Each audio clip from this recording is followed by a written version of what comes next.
Hello folks, I'm Billy Pennell. Thanks for joining me for another of my favourite musical moments. On July the 30th, 2025, thousands of people lined the streets of Birmingham to farewell one of their own, Ozzy Osbourne, who had died 8 days before.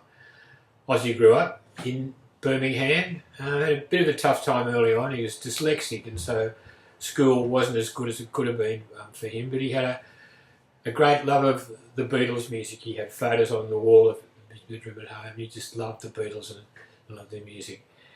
And he thought to himself, gee, they were four mates from Liverpool, another working class area in England.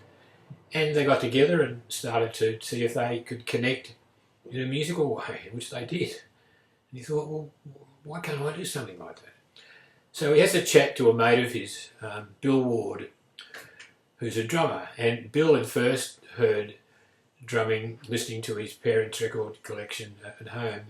And they were fans of the big bands of pre-rock and roll. And so drummers like Buddy Rich and Gene Krupa had a big impression on Bill. So he thought, yeah, that's something that he can have a go at doing. Then they had another mate, a bloke called Geezer Butler, who was a guitar player originally, but the band he wanted to join had plenty of guitar players and they needed a bass player. So pretty much overnight he learned enough to play bass, which he played ever since. Then there was another fellow that was a guitar player called Tony Iommi, who had a great knowledge of guitar playing from pop music radio in London with Cliff Richard and the Shadows, listening to Hank Marvin, to rock players, to jazz players. And they thought, look, we might be able to do something together. At least let's have a go. So they did. They did some rehearsals together and they put a band together called Earth. But they were doing blues covers and just doing material that they weren't really that comfortable with. And they had a band meeting one day and they said, look, why don't we think of just some sort of theme that we can create our music around? And apparently Geezer Butler had some passing interest in the occult. He said, well, why don't we play music that reflects sort of the dark side of life and so on? So they did that, and their first album turned out to be a very successful one. So now they're off and running, and they do a second album called Paranoid. And it's got similar material except for one song called Planet Caravan, which I want to feature for you in just a moment. It was like nothing they'd done before and probably nothing that they'd ever done after it. It was a song that Geezer had written the lyrics for. He was a lyricist for the band.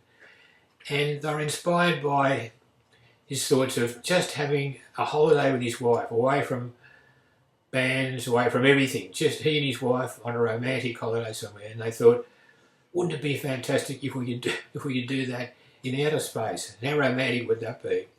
So he's written the words around a possible visit to outer space, and he's called it Planet Caravan. Now the responsibilities within the band were that Geezer would be the lyricist, Tony would come up with the thunderous riffs that were synonymous with that sort of music at the time, heavy metal, hard rock music. That was Tony's job, and he would play solos in between the riffs. Whereas Ozzy would be required to create a guide vocal, not with his own lyrics, but with his own lyrics rather, not with Tony's lyrics, just a guide vocal and a music melody that would be used while I try to fit all the jigsaw puzzle pieces together. So it comes time to do the demos now for Planet Caravan. And Geezer loves the music part that Ozzy's come up with. This is all improvising, by the way.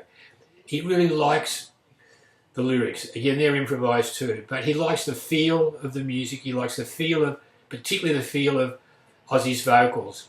So all those together created what became Planet Caravan. And from then on, the albums were like that, with all of the four musicians, including of course Bill Ward, creating enough to have a sound of their own. So the band became, of course, extremely successful. And I want to just talk just a fraction more about Planet Caravan before we finish up our segment today. And the song is really interesting for the fact that the lyrics are geezers. The lyrics that were written for the guide for the song were written by Ozzy. They weren't used in the finished product, on the finished record. And the melody was also written by Ozzy. So altogether, that creates this extraordinary piece of music called Plain Caravan.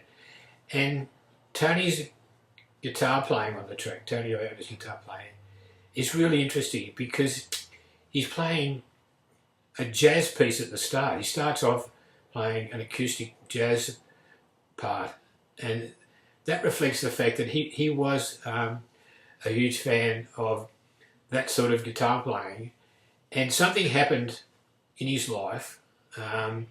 He worked in a foundry somewhere just before the bands got together, and he had a serious injury that affected his ring finger and the middle finger of his right hand, his fretting ring. He played guitar left-handed.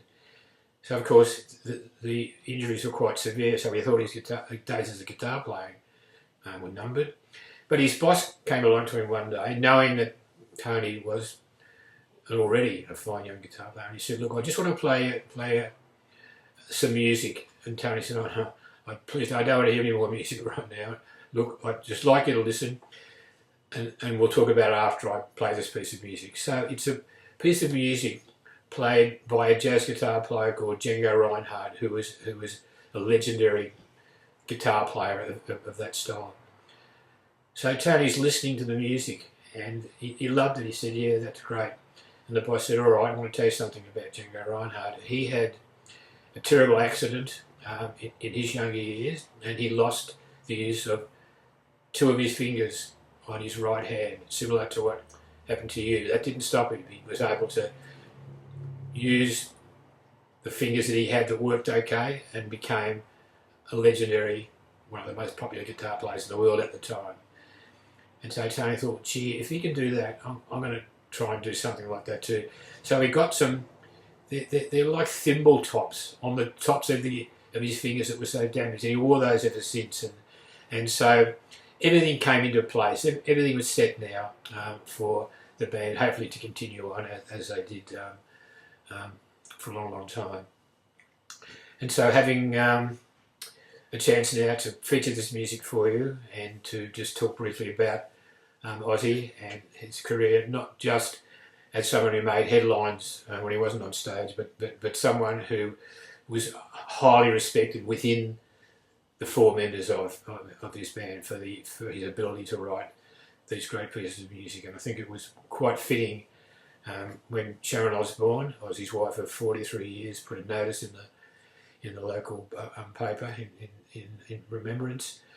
Ozzy Osbourne, singer, songwriter, legend.